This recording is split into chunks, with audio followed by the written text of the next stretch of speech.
গোটা পৃথিবীর মধ্যে সবচেয়ে বেশি ফিশ সস তৈরি করা হয় ভিয়েতনামে, যেখানে ভিয়েতনামিরা তাদের রান্নার প্রধান উপাদান হিসেবে এই ফিশ সসকে গুরুত্ব দেন। ওমেগা-3 ফ্যাটি অ্যাসিড এবং ফিশ অয়েল আমাদের শরীরের জন্য অত্যন্ত গুরুত্বপূর্ণ একটি নিউট্রিয়েন্ট, যা শুধুমাত্র মাছের শরীর থেকে পাওয়া যায়। এই ফ্যাটি অ্যাসিডের হারভেস্টিং করা অত্যন্ত কঠিন কাজ, কিন্তু বর্তমান সময়ে যেমন টমেটো সস সহজে পাওয়া যায়, ঠিক একই রকমভাবে মাছ থেকেও সস তৈরি করা হচ্ছে। ফিশ সস তৈরি করার জন্য শুধুমাত্র দুটি প্রধান উপাদান প্রয়োজন হয়। প্রথমত প্রচুর পরিমাণে ফিশ অর্থাৎ মাছ, এবং দ্বিতীয়ত উন্নত মানের লবণ। ভিয়েতনামে অনেক ইন্ডাস্ট্রি রয়েছে যারা তাদের ট্র্যাডিশনাল পদ্ধতি অনুসরণ করে ফিশ সস প্রোডাকশন করে থাকে। এভাবে তারা মোটামুটি 100 বছরেরও বেশি সময় ধরে ফিশ সস তৈরি করে আসছে, যার ফলে ভিয়েতনামকে বিশ্বের সেরা ফিশ সস উৎপাদনকারী দেশ হিসেবে পরিচিতি এনে দিয়েছে। ফিশ সস তৈরির প্রক্রিয়া শুরু হয় সমুদ্র থেকে। ফিশারম্যানরা ছোট ছোট নৌকা নিয়ে সমুদ্রে চলে যান এবং এই কাজ বেশিরভাগ সময় রাতের বেলায় করা হয়। নৌকাগুলোতে ব্রাইট যুক্ত লাইটগুলো লাগানো হয়, যার ফলে মাছগুলো এক জায়গায় আসতে থাকে। ফিশ সস তৈরির জন্য সবচেয়ে বেশি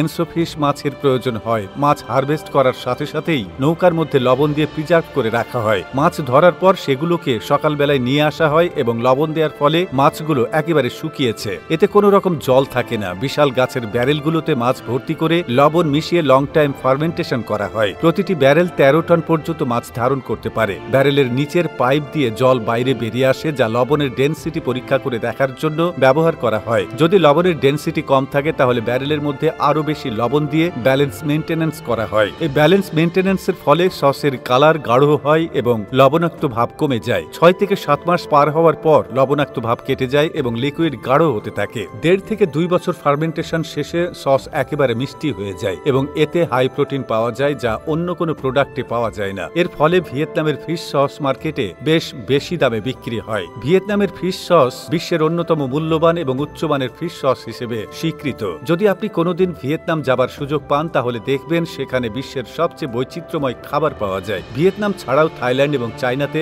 ম্যাক্সিমাম বৈচিত্র্যময় খাবার দেখতে পাওয়া যায়, কিন্তু ভিয়েতনামের ফিশ সস এর স্বাদ এবং গুণমান অন্য কোথাও পাওয়া যায় না। এই তথ্য পেয়ে কেমন লাগছে তা অবশ্যই নিচে কমেন্ট করে জানাবেন। ভিডিওটি যদি ভালো লেগে থাকে তাহলে একটি লাইক দিন এবং আপনার ফ্রেন্ড বা ফ্যামিলির সঙ্গে শেয়ার করে দিন। আজকের জন্য এটাই। আবারও দেখা হবে নতুন কোনো ইন্টারেস্টিং ভিডিওর সাথে। ততক্ষণ পর্যন্ত ভালো থাকুন, সুস্থ থাকুন। ধন্যবাদ।